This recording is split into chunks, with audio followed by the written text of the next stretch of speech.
tuned into Flipping the Birds, a Philly Sports Network podcast.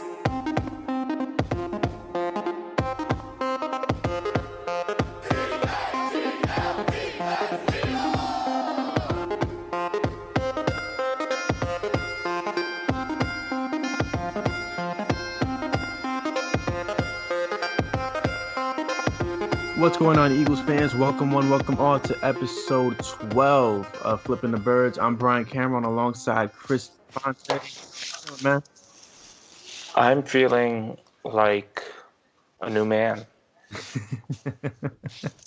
why is that? I'm feeling like a person who is rooting for a team who's 2-2 instead of 1-3. My Sunday today would have been a lot different if the Eagles were 1-3. Even though it was because it was a nice, relaxing Sunday. Nice, no stress. Did some things around the house instead of just going today. Very easy going. You don't have to worry about football. Yeah, it was different. It was great. And then I see that, but then I get a little frustrated because then I see how bad the Falcons are, and I try and figure out how the Eagles lost to the Falcons. But Detroit gave it to Kansas City. Detroit did give it to Kansas City, so I'm not that mad about that loss anymore. Even though they should have won because the kickoff return for a touchdown was the difference, but the game's 2 weeks ago. So I mean, it was last week, but it really was last week because we had two games last week. Yeah. But the Atlanta game, they're terrible. They really spent all their energy in that celebration in the locker room after the game. Mm-hmm. Like they celebrated like they won the Super Bowl. They're still fatigued from it. and then they're very fatigued from that because now they're 1-3.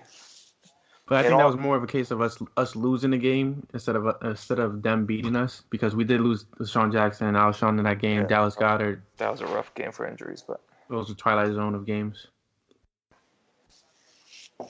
I'm also feeling like a new man.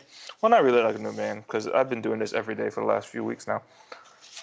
How many times I've been pining for Jalen Ramsey? I think your every other tweet has to do with Jalen Ramsey. At this point, if it doesn't have to do with Jalen Ramsey, I'm disappointed personally. I kind of try to make everything everything Jalen. Everything Jalen. Because, you look at the game against the Packers, we lost Devontae Maddox to fucking and Sendejo hit. We lost Sidney Jones to another hamstring injury. Which could linger, but they're saying they're hopeful that he can play against the Jets. But, you don't want a lingering hamstring injury. You can't, especially as a corner, you don't want to have a 60%, 70% hamstring injury going into a game against Robbie Anderson, who can run a 4.340 past you, or if you're going to put Sidney Jones in the slot, you don't want him going against Jamison Crowder, who can absolutely burn you in the slot. And then all of a sudden he's tweaked up in the game, and so it's rough day for rough times going right now for the Eagles' depth chart at cornerback.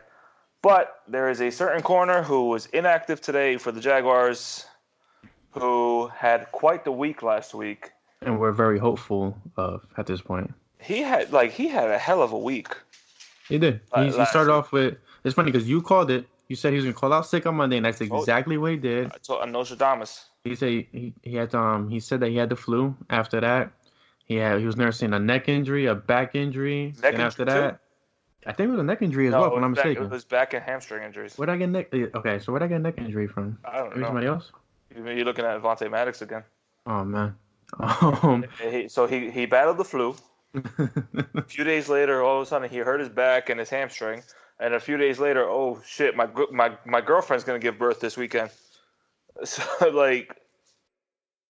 I feel like that's not something that comes out of nowhere, Doug Marrone said that he had told the team months ago that his girlfriend was due at this time, but I feel like this is something that would have been known Like it's possible that Jalen Ramsey misses next week's game because his girlfriend is due within this time. So it's like. Do we know where she's from? It's like I think they flew back to. I think they flew to Nashville. Well, where's she from? I think that's the key to everything. Because she's from Philly, then all connections lead back to you. I mean, even if she's not from Philly, I mean, hey, you know too. Everything. The hospitals there are great. Mm-hmm. You know, the hospitals there in Philadelphia are great. They have some good school systems around there. It's a good place, nice place to raise your kids. So I definitely agree. Jalen Ramsey.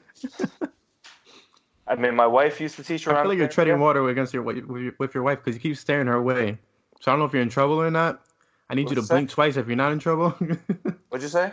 You could say it. You're live right now.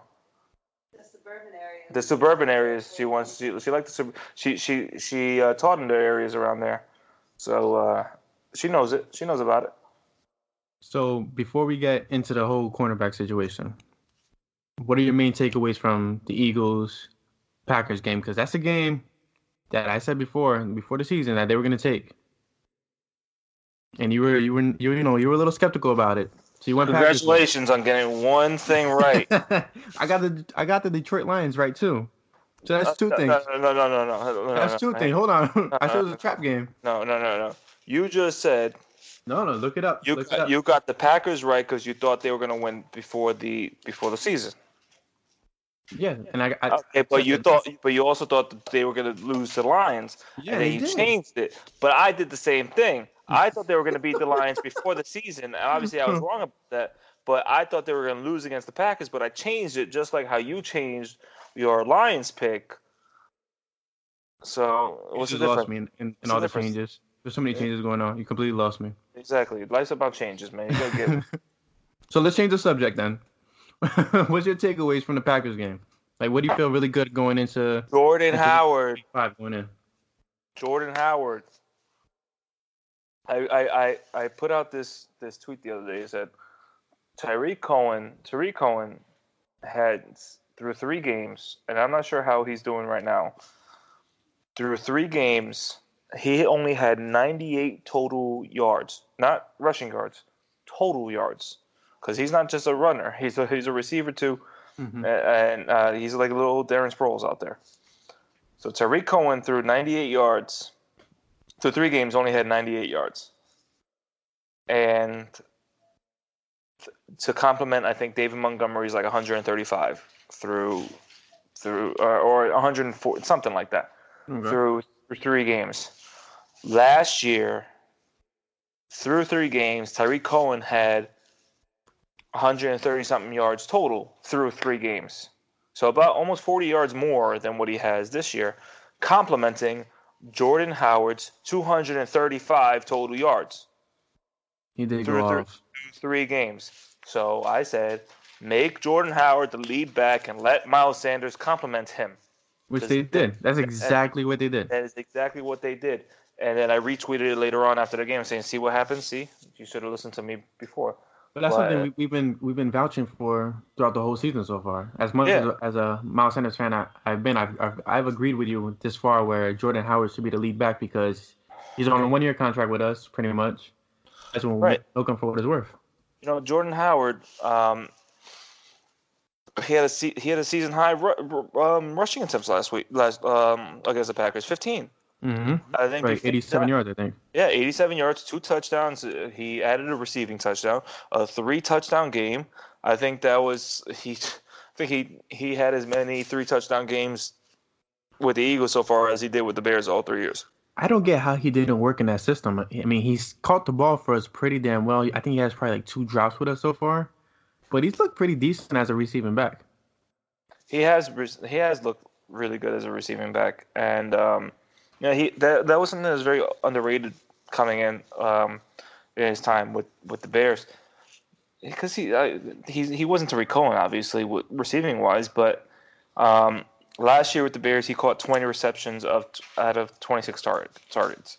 Mm-hmm. Year before 23 out of 32. His rookie year he caught 29 out of 50 targets, but that was the Mark Trestman offense, I believe. So, you know, he's able to catch the ball. He doesn't have stone hands, but he definitely is very underrated in that aspect.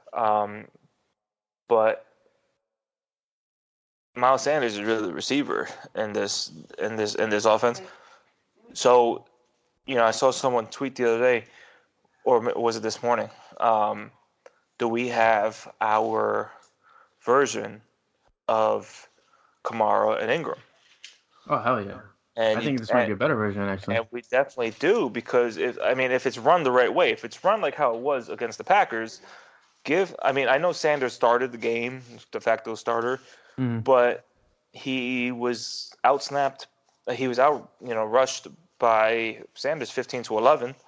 Howard 15-11. And he was outsnapped, I think like 40% to like 30 something, if I'm not mistaken, or 50%. So that's how you should you wear the defense, wear the interior defensive line down by putting Jordan Howard through the tackles, and then Miles Sanders can bounce outside.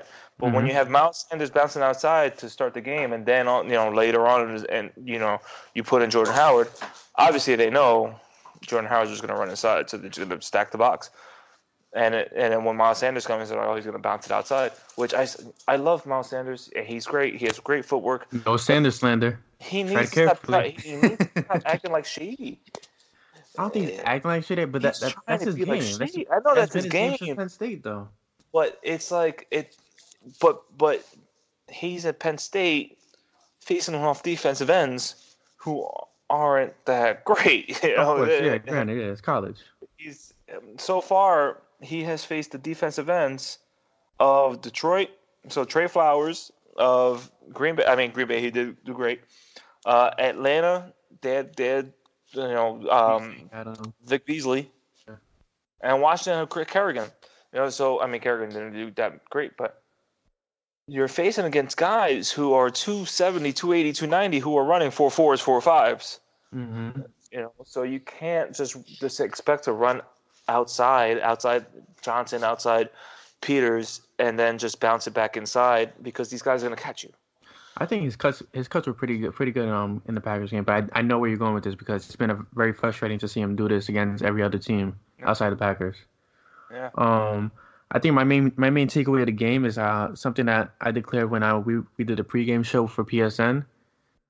This was a Doug Peterson game, because I don't know if you noticed, but the offensive linemen, they were actually pushing the way that they pushed in 2017.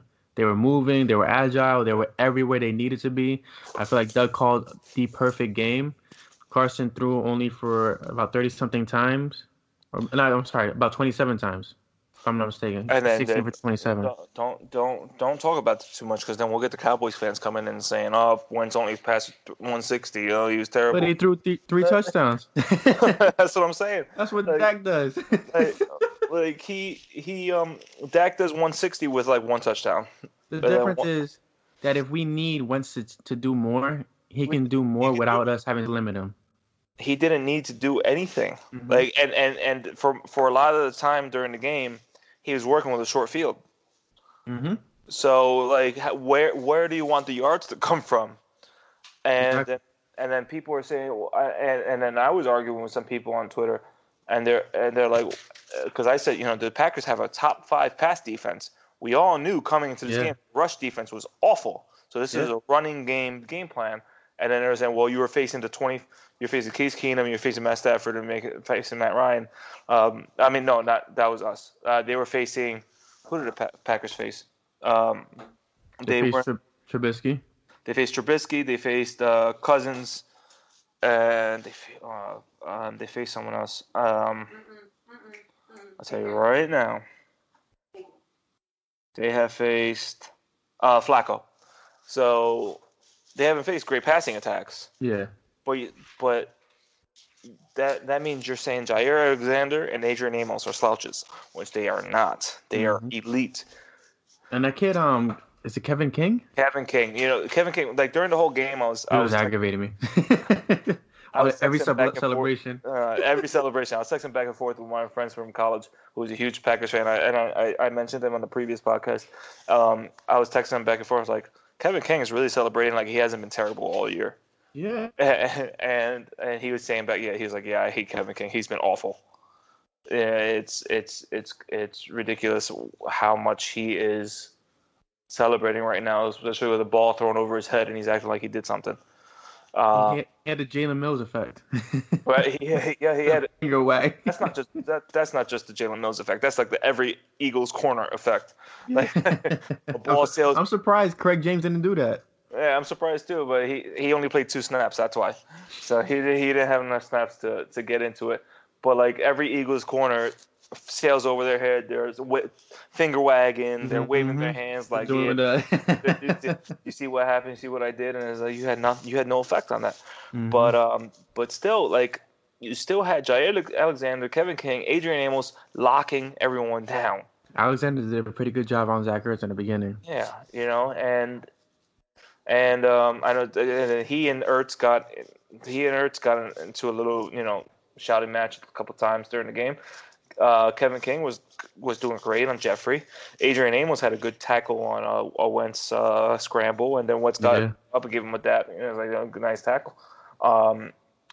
So their pass defense is elite. No matter who they're facing, they are elite, and the Cowboys will see that firsthand next week. We just made Aaron Rodgers pissed off and gave him 10 days to prepare for. Yeah, he's gonna ball out. He's gonna have 500 yards passing against the Cowboys next week. So staying on the subject of pass defense, we have, like you said, about 10 days until the next game. Today's Sunday, so by the time everybody's hearing this, it's Monday. The Eagles are down to 2 cornerbacks: Craig James, Rasul Douglas. Sidney Jones is iffy. Darby's out for another couple weeks. Cravon's out. Mills is out. What are the options besides Jalen Ramsey? Because I know you're a huge Jalen Ramsey advocate. Yeah, I have looking at the Eagles depth chart. The Eagles website still has Avonte Maddox at right corner. I forgot about Maddox. Yeah. They have Darby at left corner, and then the backups are Sidney Jones and Rasul Douglas.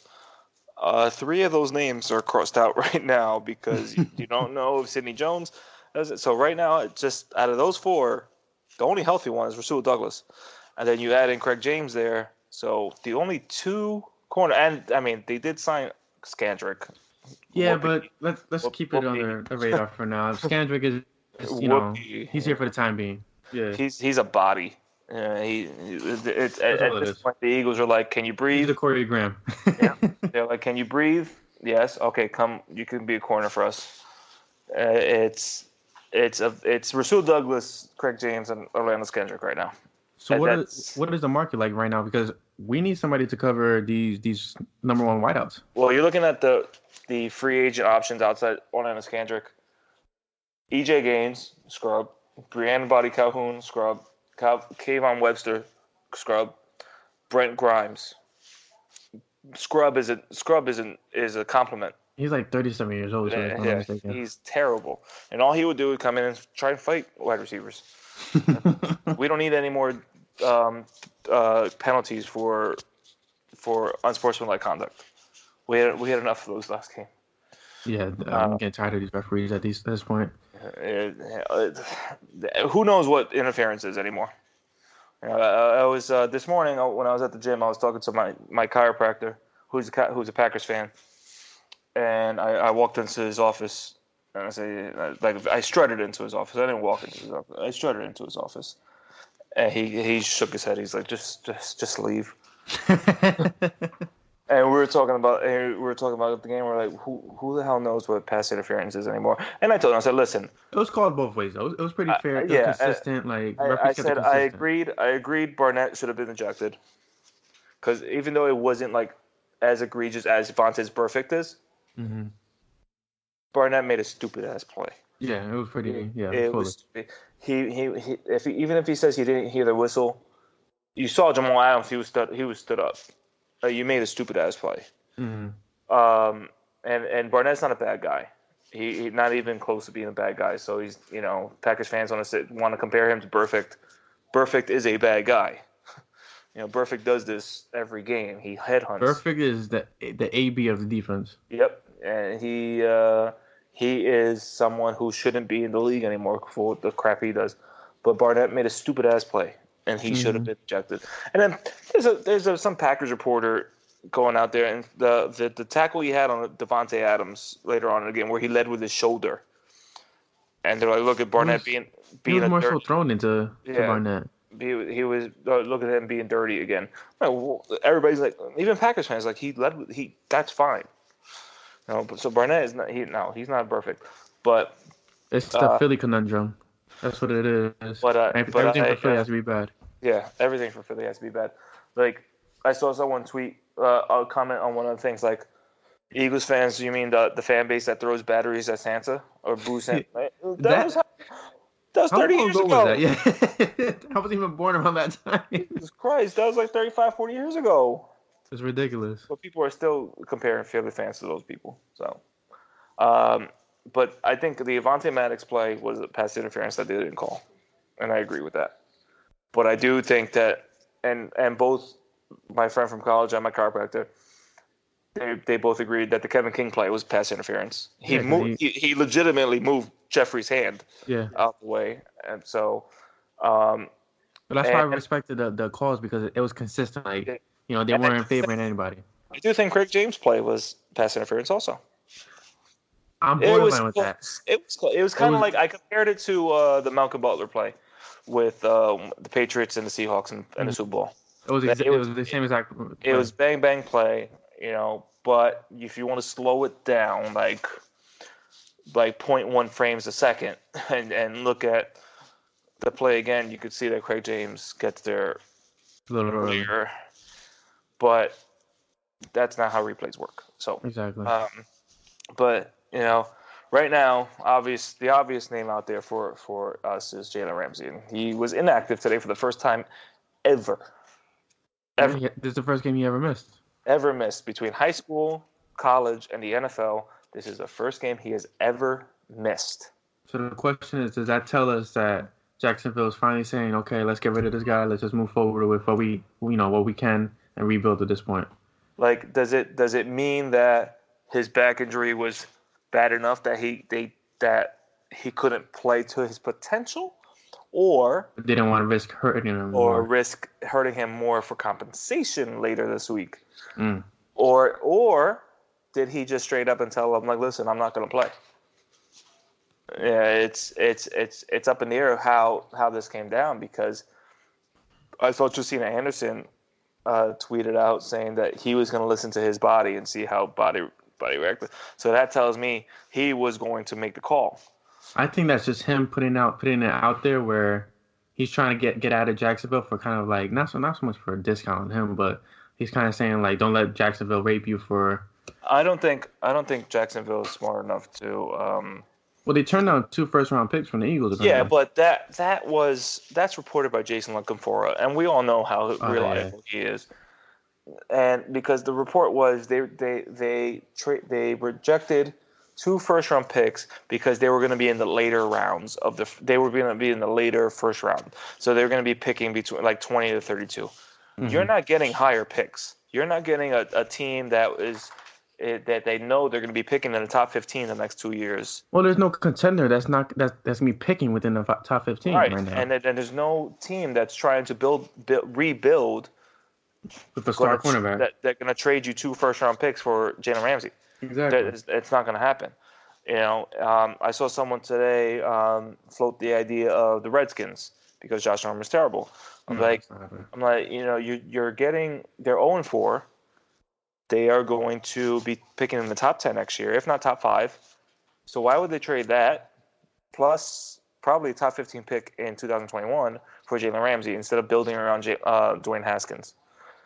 Any other team, like the Giants, like the Dolphins, any team that's very bad right now, they're not going to give the Jaguars that pick because they want to rebuild their team. So it's right. So a team like the Eagles, who are in a win now mode and win next year, that they have the pieces there that are young enough to stay around for a while, and a lot of the core that would win the Super Bowl is locked up through 2021 and 2022. You can afford giving up a pick next year that they were going to pick someone a year or 2 younger than Jalen Ramsey anyway. Mm-hmm. And in 2021, so 2 or 3 years younger than Jalen Ramsey anyway. You can do that if you're the Eagles. So I don't believe the report that the Jags have turned down 2 first-round picks already, because they would be extremely stupid if they did. You're not going to get more than – I mean, you might get some late-round picks involved, but if you're looking for 3 first-round picks, you're not going to get it. So you think 2 first-rounders and maybe a third will work? I think – second? You go as high as another second? I really think Eagles will get it done. 2 first-round picks, 2020, 2022. And next year's second, 2021. So second. So 2020 first round, 2021 second round, 2022 first round. Yes, a pick in every round, a high pick every round. I mean, for every the next year, 3 drafts. Every year, the next 3 drafts. And then we sign them to an extension because obviously you're not gonna let them go. Yeah, you can't let them go after that. Okay, so let's say they flame out on Jalen. Well, hold on. Let me defend my Jalen Ramsey thing. You don't have to defend it because I'm 100% with you on it. No, but maybe people listening aren't sold on him. Quickly, okay. Just quickly, since 2016, according to Pro Football Focus, he is one of 3 corners in the entire league to allow a sub 80 passer rating. He has only, and I'm reading this straight from my article. My article that has had 27,000 views so far. Yeah, it was a hell of an article.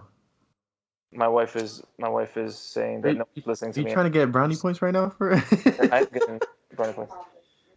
My wife said I'm being pompous right now, so I need to stop. So he said, oh sorry. So I wrote down he has only allowed 164 completions on 305 targets, 2,207 yards at 8 touchdowns over 48 games. Wait, how many years has he been in the league? Since 2016. So 3 years, only 8 touchdowns. Only 8 touchdowns. That equals over 48 games, because he hasn't missed a game until today. 3.4 receptions per game for 46 yards and 0.17 touchdowns per game. If you're holding that, and that's against number 1 receivers. So if you're holding the likes of in his division, he's in the AFC South. So T.Y. Hilton, DeAndre Hopkins. He held D-Hop to, I think, like 40 yards the last game. Right. This season. Yeah. So he's holding receivers like that down to 3.4 receptions per game for 46 yards. And maybe a touchdown. It's very rare. That is sick. So, yes, he is worth every penny. He's worth every draft pick. Go get him.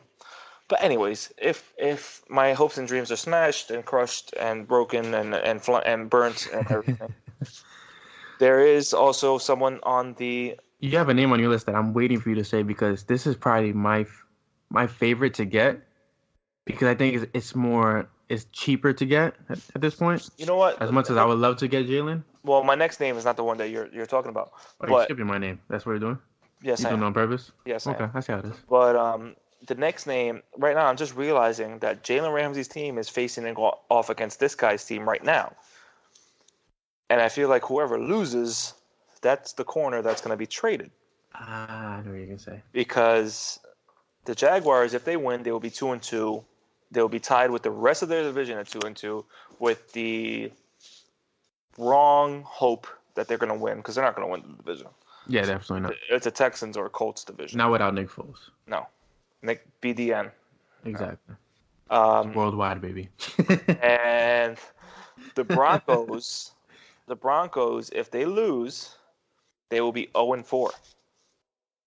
So maybe it's time to clean house of the Broncos and get some compensation from people who are going to be free agents at the end of the season. Oh, he's up for a new contract. He is. He is a free agent.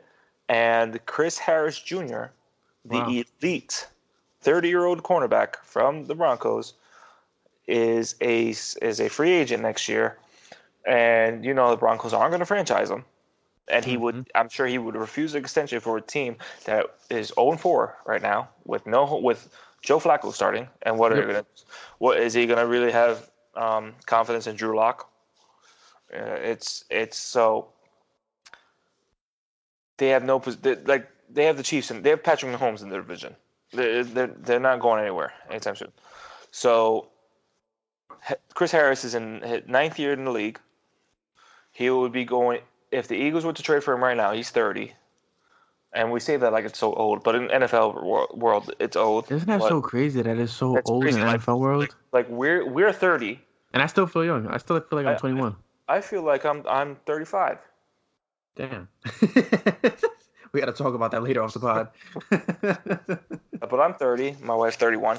But you know, so, Don't put her age out there. What's wrong with you?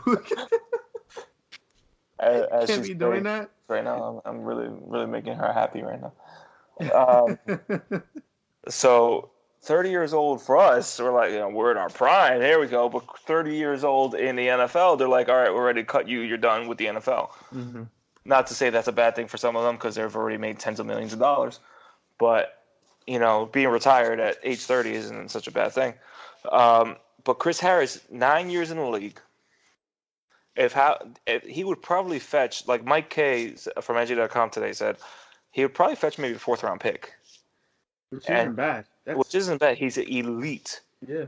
And going into the season for all of his 9 years being in the league, he has allowed in 123 games, 377 receptions on 644 targets, 3,851 yards, and 16 touchdowns in 123 games. He's 7 years older than Jalen Ramsey and has only allowed double the touchdowns. Yes. So, in the 123 games, he has allowed 377 receptions. He has allowed 3.1 receptions per game as compared to Jalen Ramsey's 3.4. He has allowed 31.3 yards per game as opposed to Jalen Ramsey's 46. And he's allowed 0.13 touchdowns per game as opposed to Jalen Ramsey's 0.17. So, on paper, he's been a lot better than Jalen Ramsey. It's just that the compensation will be a lot less because of his age. And he's more, and Harris, he might fit the mold. Harris can play anywhere on the defense. Really, he's lined up on the outside. He's lined up on the slot. He's graded out over a 90 for Football Focus in both slot and outside. So he can really do whatever he wants. And his defensive backs coach is on the Eagles. Interesting. Corey Unlin coached Chris Harris for a few years when he was with Denver. That's very interesting. So if the Eagles do not get Jalen Ramsey, this is the name I want. But there's another name out there that you want more. The name I want. This is the name I want because if it doesn't work with Ramsey, I feel like he, to me, is second best just because of his age. He's still pretty young, if I'm not mistaken. Well, Adam Jones is actually very old. Stop playing. We know Adam Jones is somewhere locked up. Adam Jones is definitely locked up somewhere. So, Xavier Howard is actually in the same draft as Jalen Ramsey. Bring the X. So Jalen Ramsey and Xavier Howard were in the same draft, same round. Both were first-round picks. It'd be cheaper because he's with the Dolphins. See, Minka got them a first-round pick. But that's different. Minka's like... But Xavier Howard had 7 interceptions in 2018. 7. But he hasn't had that this year so far. Is he really going to have 7 interceptions through 4 games? Exactly. 7 interceptions in 2018 in 12 games. And between 2017 and 2018, I believe he had 11 or 12 interceptions total between the two. He has never, coming into this season, he has never allowed more than 500 yards receiving against him. That's wild. And the thing is, he might be cheaper as opposed to Ramsey. I think he's still worth a... Say with pride. Just say with pride. Go ahead. I still think he's worth a first-round pick. You're probably still... but if they get a first-round pick for him, they got 4 first-round picks in the draft next year. But think about it. Howard is already signed. I know. That's what I'm saying. Like, he's already signed. So the Eagles don't have to worry about his contract anymore. Mm-hmm. Which is a plus. He is signed through the 2025 season. Do you know how much of a cap hit his deal would be? I can tell you right now. I think that would be a very smart signing because he's. I mean, look, if you miss out on Ramsey, you miss out on Ramsey. Like, you can't force the Jags to give you Ramsey as much as I tried in Madden already for the past 2 weeks. They took that feature away, bastards. But yeah, I think he's to me second best option. I know you have Chris Harris, and Chris Harris would be great, but Chris Harris won't be efficient for our future. So right now, Xavier Howard's 26, and his cap number this year is $10 million. Okay. Next year it's 13.3. 2021's 13.5. 2022 is 14.4. 2023 is 13.4. 2024 is 12.2. And who says Howie can't rework the contract? And Howie knows how to defer those years. Yeah.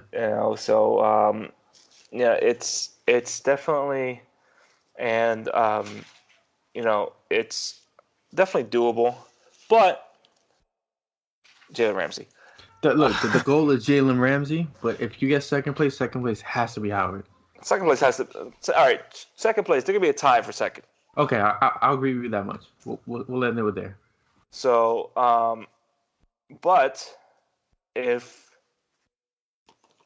those three don't happen, we do have some consolation prizes. Listen, if those three don't happen, we're bringing Asante Samuel back from retirement. That's right. There's no other option. Hey, pick six. I've already messaged him. I've already messaged him on Twitter trying to get him to come on to talk about cornerbacks, and he hasn't responded to me. Hey, pick six. We need you. Mm-hmm. Brandon Boykin went on NFL Network, I believe. It was NFL Network. He was raving about us. About the Eagles. I love Brandon Boykin. I don't get why Kelly got rid of him. Are you kidding? Okay, you know what? I take that back. Hold on. If that was definitely the brew, I get why Kelly got rid of him. He's a good player. You're drinking too much over there. That one beer got you buzzed. Listen, man. Shout out to Icarus Brewing, bro, because their brews are really damn good. We're gonna have a podcast soon, just talking about beer. Look at you. As you down yours. So, I mean, I have been, in my article, I wrote down a few names, 3 more names that could be consolation prizes. I wrote down Jonathan Joseph. Jonathan Joseph's 35, and he is allowed, I think I saw the 4th most yards this year in the NFL as cornerback. But he's on the Texans. Okay. And the Texans lost today. So they might be looking to move some people who aren't that good for them anymore. But Joseph is kind of like a super, super desperate option. Yeah, right? Yeah. Okay. He had coming into today, I don't know what he did today, but he had 4 pass deflections through 3 games. And that was tied for 7th in the entire league. So he kind of had coming into this game today, he kind of had like a Jalen Mills year, where he would get burnt, but he would get thrown his way, and then he would have the occasional pass. I have a question, just to sidetrack.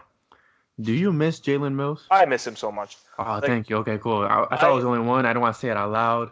When I was more into the Facebook groups than I was into Twitter, which was like kind of last year and the year before, I was always defending Jalen Mills.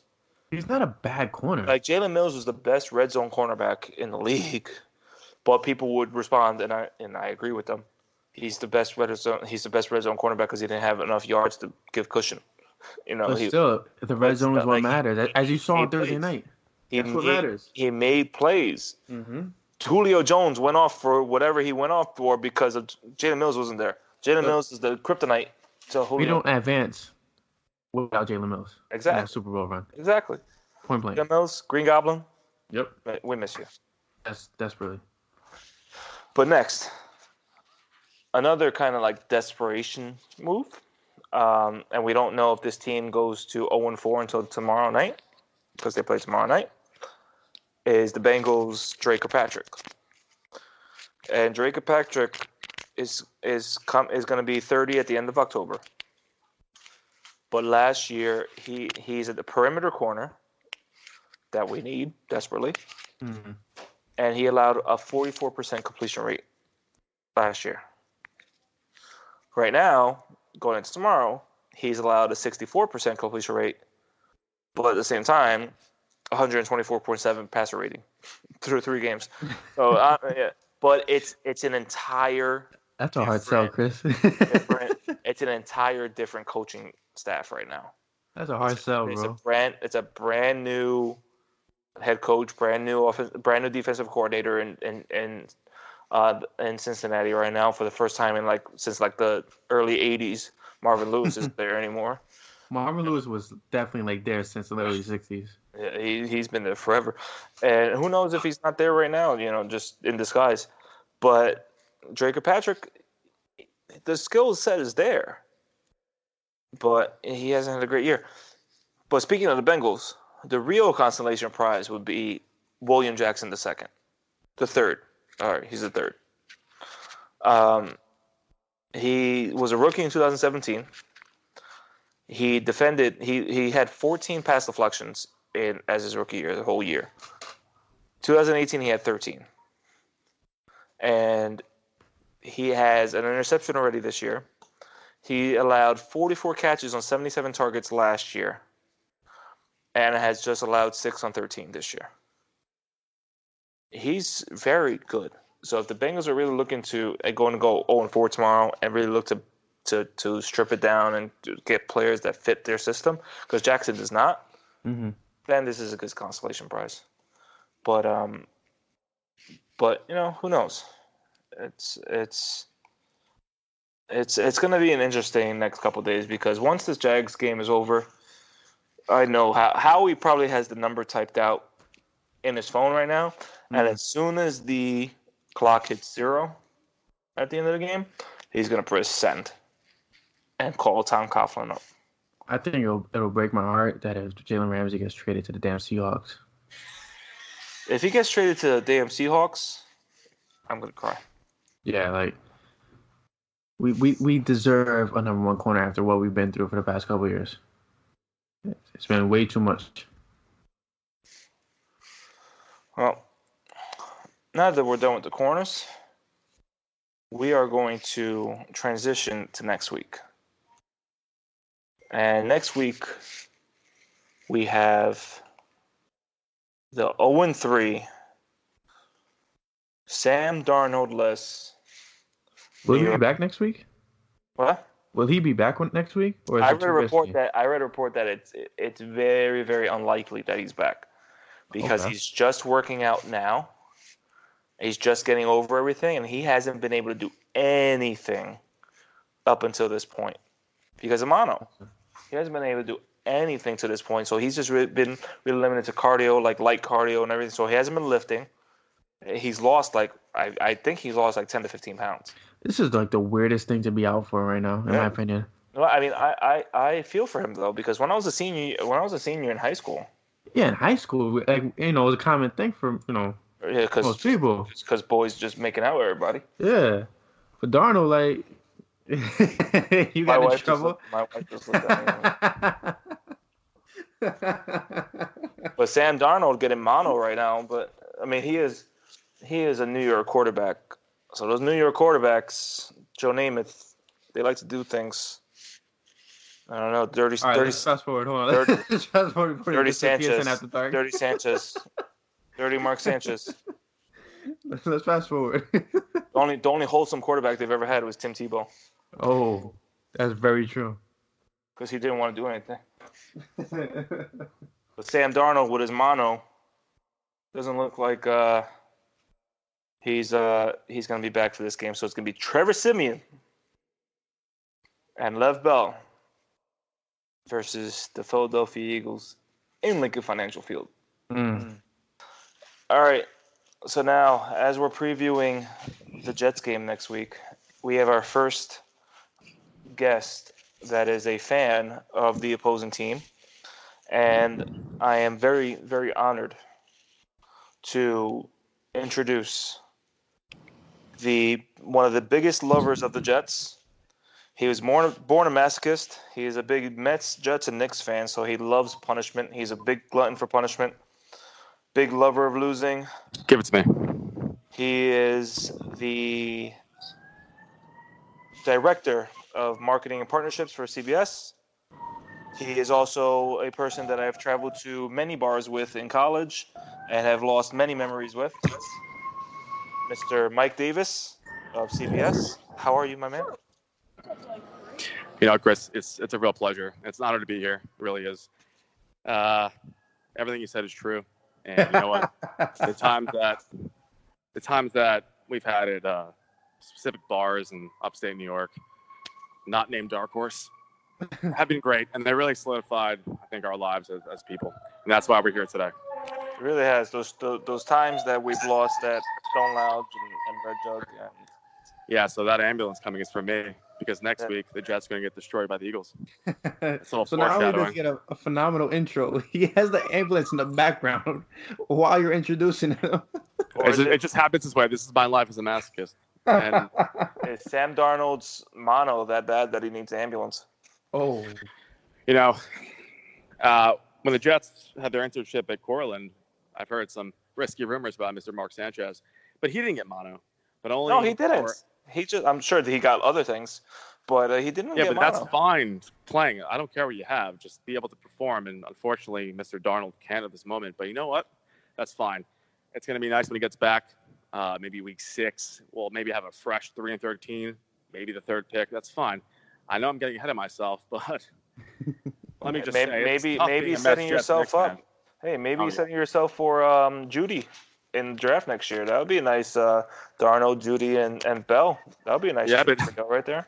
It sounds nice, but somehow we will mess them up. And here comes the ambulance again because I'm going back to the hospital. He's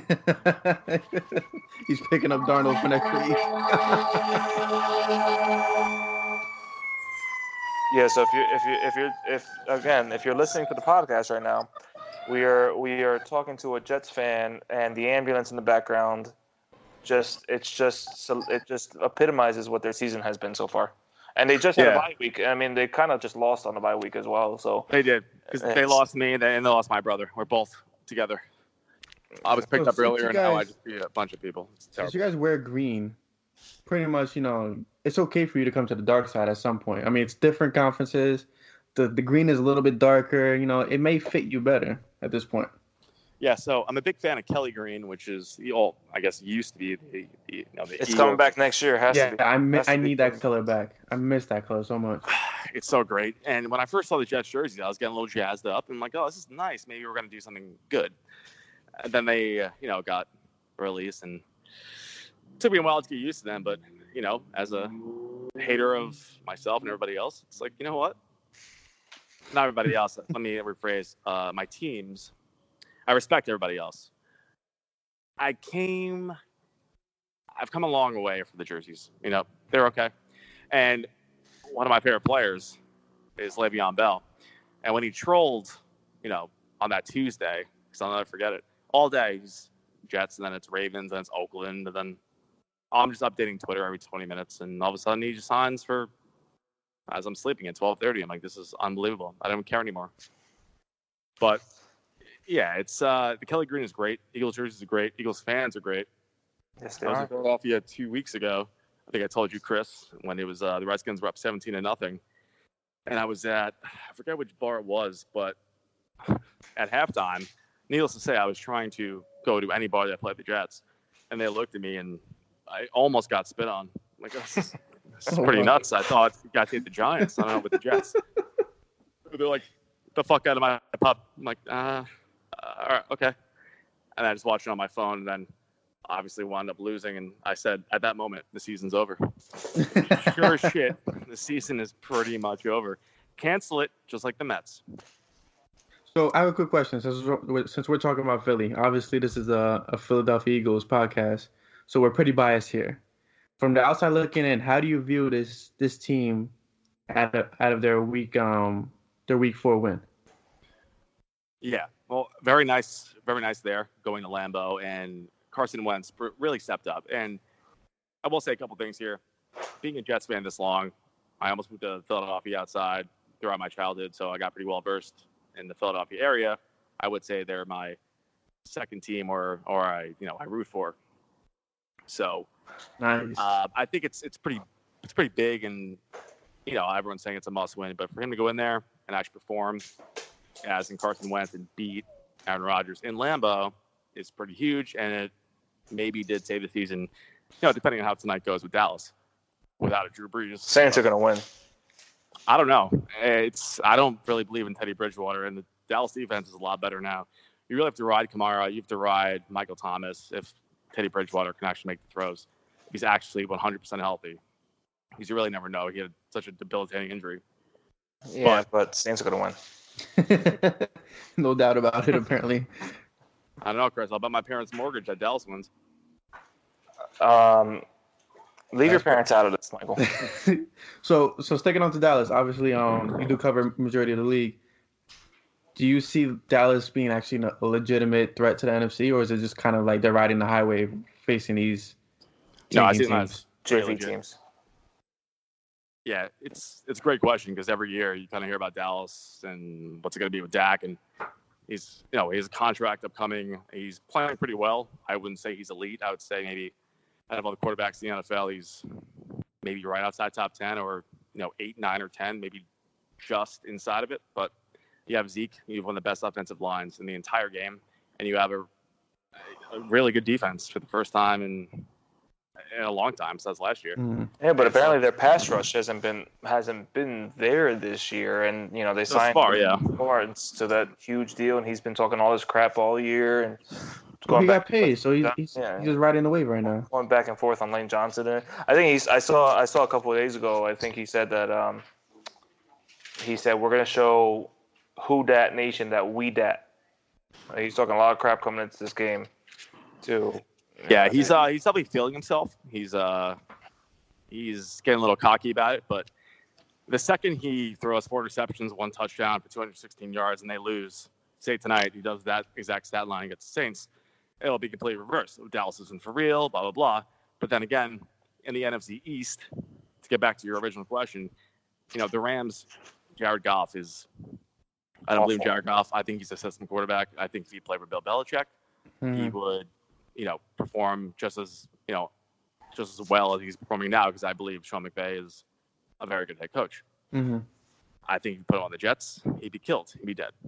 But as far as the NFC East goes, I'm not going to – Daniel Jones, everyone wants to put him in the Hall of Fame after kind of saying, wow, the biggest joke of all time. Danny Dimes. Yeah, whatever you call him. That's great. Except he had 2 picks, and then everyone wants to jump on him and put Eli back in. But the Redskins are absolute garbage, and it's not Haskins' time. And when you put him in, I wouldn't even do it because he's going to get killed too. So it's going to be between the Eagles and Dallas. So that's why the Eagles had to win that game. And Haskins back in the NFC East. Haskins already had a touchdown today. His first ever touchdown was a pick 6 to the Giants. Yeah, see, that's what I'm talking about. He did that to really just help himself out. Because it's kind of like Darnold. Darnold's first pass in the NFL ever last year was a pick 6. Yeah, that's like one of the days I'll never forget. I watched that. I'm like, oh, the show goes on. This is incredible. But I think it's going to be a 2-man race, obviously, between Eagles and Dallas. I don't really believe in the Giants. I think defenses will catch on to the unicorn, Daniel Jones, and his elusiveness as a runner. But as far as the rest of the NFC goes, the Eagles, I'm not going to obviously count the Rams out. You have the Rams. I don't really believe in the Seahawks. I think they kind of cashed out when they gave it all to Russell Wilson. He hasn't really performed as well lately. Mm-hmm. You have the Bears. I know Trubisky went out today. And you have, a bunch of other pretty good teams in the NFC. And, if you get in, you can make a run. But I think in the end, I would more likely than not say the 3 teams that I would look for in the NFC Championship game or the Super Bowl would be the Rams, Dallas, or Philly. And it's tough to say Dallas. It really is. But I just think he's coming up on a contract. You have Zeke.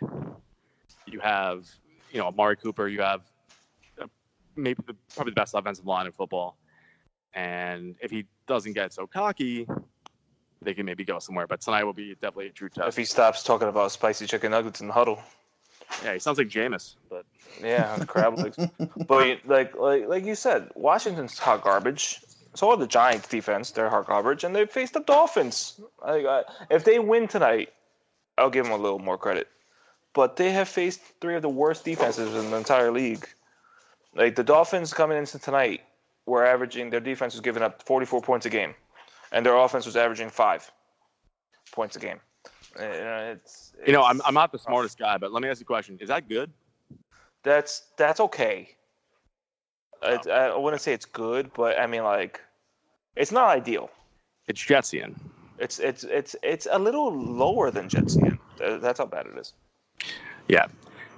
I don't believe in the Giants. I think that they're almost shooting themselves in the foot simply due to, I thought the plan was to tank, maybe get a 4-12 record and set Eli off in the sunset and have Daniel Jones watch. But if I'm Eli, and that happened to me last week, there's no way he's happy that he's won 2 straight games. But well, Eli, I mean, I know Eli has set up a nice home for himself in New Jersey, and his kids are in schools in New Jersey and everything. But if he really wants to continue his career, he needs to say, all right, just trade me. Yeah, he needs to vacate. He needs to. He has no trade clause, I think. He does have a no trade clause, but just find the difference. And he won't waive it. Yeah, that's what I'm saying. He won't waive it. He wants to stay in because everybody's he set up a nice home for himself in Jersey, but just go somewhere. There are teams out there that need a quarterback. Yeah, the only place that I really see him going to a somewhat competitive team is the Jaguars with Tom Coughlin, but he won't go there because Big Nick. I'm glad we're allowed to say this. Big Dick Nick. Yeah, this is not a PG-rated podcast. Talk about the first professional athlete in the NFL to sign a deal with Lululemon and then cash out, okay, Legit. and then decide to just destroy his shoulder, and just collecting that nice. Wasn't there like a lawsuit or something against Lululemon? Yeah, probably because they signed Nick Foles. I know you don't wear that shit, but wasn't there? My wife says she doesn't wear that shit, so she doesn't know. She sounds really offended by it. But I could have sworn. I know you don't wear it, but wasn't there? All I wear are starter jackets. Lulu and Hanes tidy whities. That's all I wear. Hanes tidy whities. There's too many Lulus. So Lulu Rowe was sued or lawsuit. Yeah, there's a lawsuit against Lulu Rowe, not Lululemon. But I would say he could go there. But Gardner Minshew is much younger and much more agile. I mean, I don't think Eli Manning has even ran a mile in his life. But he's still going to be in the Hall of Fame. I mean, at this point, I think all the distance he's covered, he's probably walked a mile. I know, Chris, that's a hot take, but we'll have to debate that. Maybe circle back offline. For all the yards that he has, scrambled for in his NFL career, he's probably hit a mile at this point. Wait, when is he scrambled? Next question: Who could win in a fight, Tom Brady or Eli Manning? Tom Brady with a pinky. Right, because he gets blood transfusions every offseason. Yeah, and then he mixed out with his son. And it's getting more weird, but guess what? He keeps playing. Yep. He gets the stem cells out of his son's throat after every time they make out. Yeah, his son's so young, and he's able to do it. No one really questions it. So, I have a few hot takes for you boys. Well, before you get to your hot takes, let me ask you: do you think that legitimately the Jets have a chance next week? And if they do, what needs to happen for the Jets to win? Okay, that's a great question. What happens for the Jets to win next week? Well, Jermaine Johnson maybe should live up to $6 of his $90-something million contract or whatever it is. I'm sorry, like $60 million something. He won't. So I would say C.J. Mosley has to play because without him, the defense is pretty much lost. I think that obviously Jamal Adams is. I'm not even being biased. I love Jamal Adams. There are a lot of great safeties. I think he's probably the best safety in the league. Yeah, he's tremendous. The thing about the Jets is they seem to just unravel once they get down by maybe more than 14 points. And you don't have that veteran leadership as Mosley would to kind of be like, just play for yourself, play for respect and all that. So to go back to your question, I would say there's no chance, especially at the Link in Philadelphia, that they're going to win. If Sam Darnold plays and they somehow Robbie Anderson can start catching the ball, and he goes, he beats, a couple deep balls and actually catches them. I don't know. I just don't see it. I wouldn't place a bet on that. I wouldn't do anything. I'm not expecting to win, especially because Darnold's not going to play. It's going to be Luke Falk, and it's going to be an embarrassment. Oh, yeah, I forgot Simeon's hurt. That's what I was wondering about when you said that earlier, because I thought it was a third stringer that's playing. Oh, boy. So, yes, gentlemen, Luke Falk. Do you think the Jets could take advantage of the Eagles' slow starts? Or would that no be an advantage? Or no cornerbacks as well, yeah. Unless they make a crazy trade, which we're all banking on, yeah. That's another one. I think the Eagles trade for Jalen Ramsey, but that's a separate issue. And the Falcons. Do you know that Chris has offered me for Jalen Ramsey multiple times on Twitter? I have offered the Jacksonville media, like Brian. I'm sending Brian down to Jacksonville. I've woken up 2 mornings already in a row where I'm available for trade. This is wild. If I'm Doug Peterson, and because Chip Kelly ruined that team after Nick Foles, I would say if I'm the Eagles and they need a secondary, just like the Falcons do, because the Falcons season's pretty much over now, and just being in Atlanta currently, it's speaking of the Falcons, pretty much a disaster. The Falcons, after the Falcons beat the Eagles a couple weeks ago, their team celebrated like they won 2 Super Bowls in a row in one game in the locker room, and now they're 1-3. So is the mood around Atlanta right now kind of just a little shitty? I mean, Matt Ryan's best season was under Kyle Shanahan, who's now 49ers. What is it? His second year in San Francisco, and Jimmy G obviously had that knee injury, and now he's back to another 3-0. Mm-hmm. He obviously is good and grew up with football and offenses, and he knows what he's doing. Steve Sarkisian last year, absolute just disaster. Now he's back with Alabama, and then you have Dirk Hotter there, and it looks like he's absolutely lost. And there are certain quarterbacks that can take it under themselves in their own wing, like Aaron Rodgers, Brady. They don't need a smart offensive coordinator to guide them, like Jared Goff. Not that I hate Jared Goff, but I just don't believe in Jared Goff. Jared Goff and his 68 pass attempts. I just looked that up. He threw it 68 times today. Yeah, and they lost. 68 attempts, 45 for 68 for 517 yards. Todd Gurley, Mr. second highest paid running back in the whole league, ran it 5 times for 16 yards. In a 55 to 40. Yeah, I don't want to talk about. I mean, I won fantasy handily by like 70 points because my opponent, who is congratulations on all your success. Thank you. My opponent's our founder of the whole thing, so I don't want to talk too bad about him because he might fire me. Sure. But I had Gallman and Godwin on my bench. Yeah. I did play Gallman last second. He gave me, I think, 26 points, which, I mean, God, just trade Barkley now. Who needs him? Yeah. Barkley sucks. Trade him to the Eagles. We could do a 3-headed monster. It's fine. Oh, wow. That would be phenomenal. I think, going back to question again, and, again, I appreciate me coming on here, you guys inviting me because, Chris, it's been a while, and this is pretty fantastic. And we're just like, I'm kind of rambling about shooting out different stats and teams, but because it's so disappointing so far, just as a fantasy player. And a Jets fan. Expected to be GM, yeah, of course. Lifelong goal. And Jets fan, I'm used to. That's normal. But if I'm Doug Peterson and I get together with the front office, I would probably trade next year's first. I'm not sure what their draft situation is like. I haven't looked at that, but I would trade maybe a first, a third, and then a couple 4s, maybe a 4 or 5, or a couple 4s, whatever it may be, whatever they have available, and lock him down. Well, I'm not sure. It's not going to get easier, and the schedule sucks from now, but I'm not sure if you've seen anything about Eagles Twitter. But Eagles Twitter is like the consensus of Eagles Twitter has been like, we're okay if the Eagles send two first-round picks. Like that's been the minimum. Everybody's been like, just send it because we lost Avonte Maddox last game. We lost Sidney Jones. We lost Darby against the Lions. They won't have Mills back until next month. They won't have Maddox back until LeBlanc back until next month.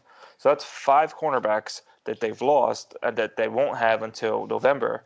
And right now, the only healthy cornerback that started the season with the team, well, on the regular season roster is Rasul Douglas. He's the only cornerback, and they just signed Orlando Scandrick a couple days ago, who spent preseason with the team, but then he got cut. And the Packers game savior was Craig James, who played 2 snaps because of the injury to Maddox. Played 2 snaps, and he had the game saving deflection at the end of the game. But he was a practice squad player.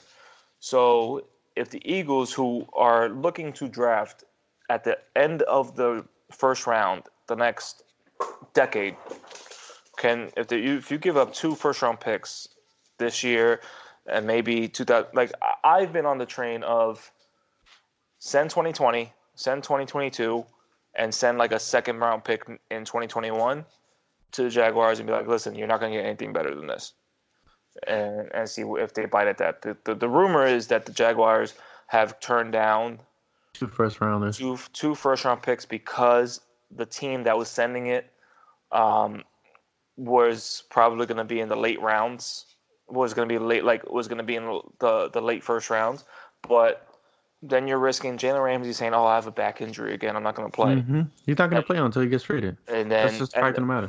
And then next year, they already picked up the 5th-year option.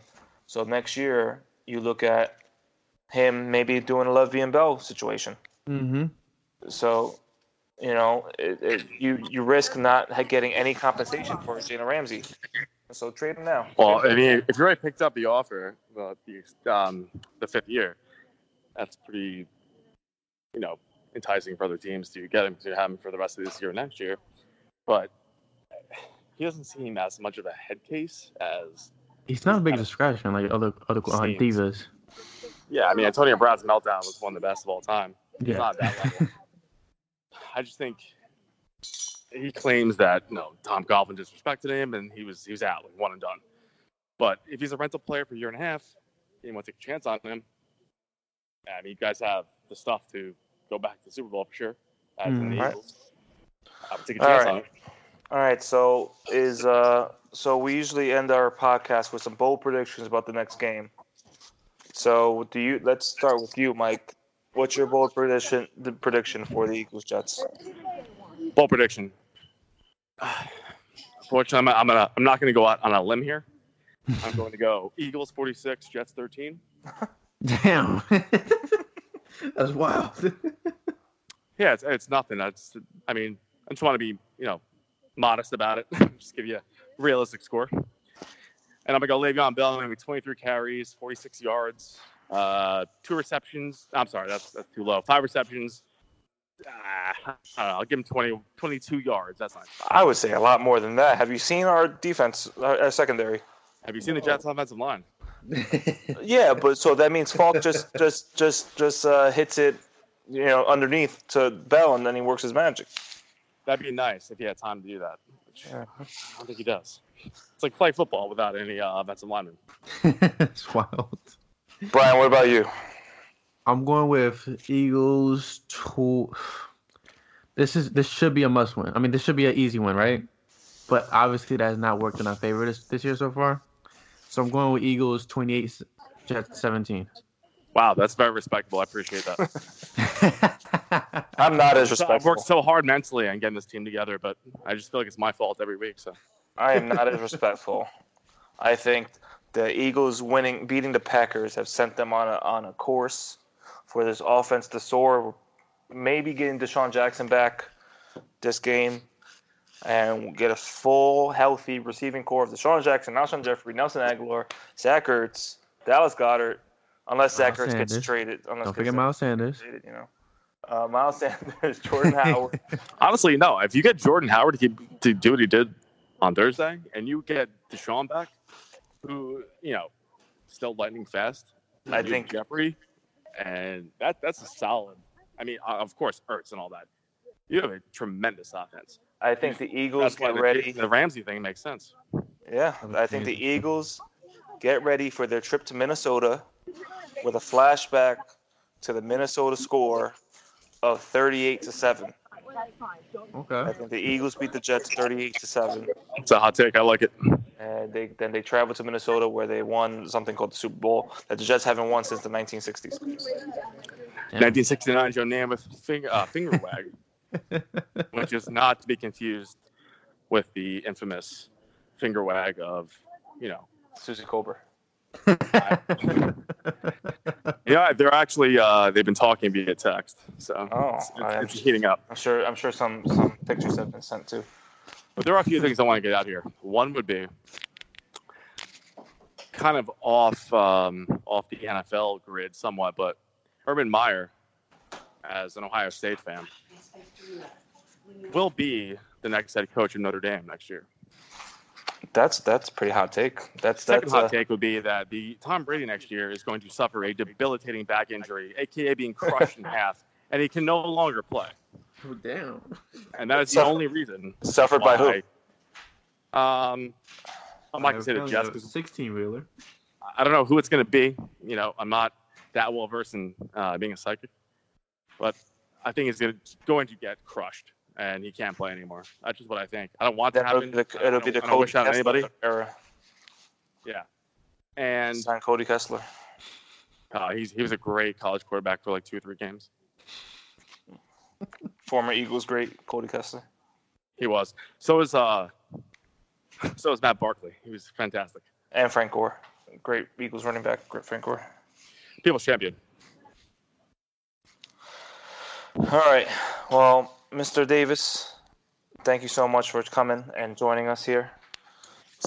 We really appreciate you taking the time out of your Atlanta walking arounds. Yeah, it was definitely a pleasure, my friend. Hey, Chris, I appreciate it. And I think we need to circle back again online, back to Portland, and talk about some of the times of, football scheduling that we've done at the bar, because we've definitely escalated our football operations expertise since then. But I wish you guys nothing but the best on this podcast, and feel free to reach out at any time. Thank you, sir. Appreciate it, man. And as always with you and everyone of Cortland, stay out. All right, guys. Well, thank you for tuning in to episode 12, the Randall Cunningham episode of podcast.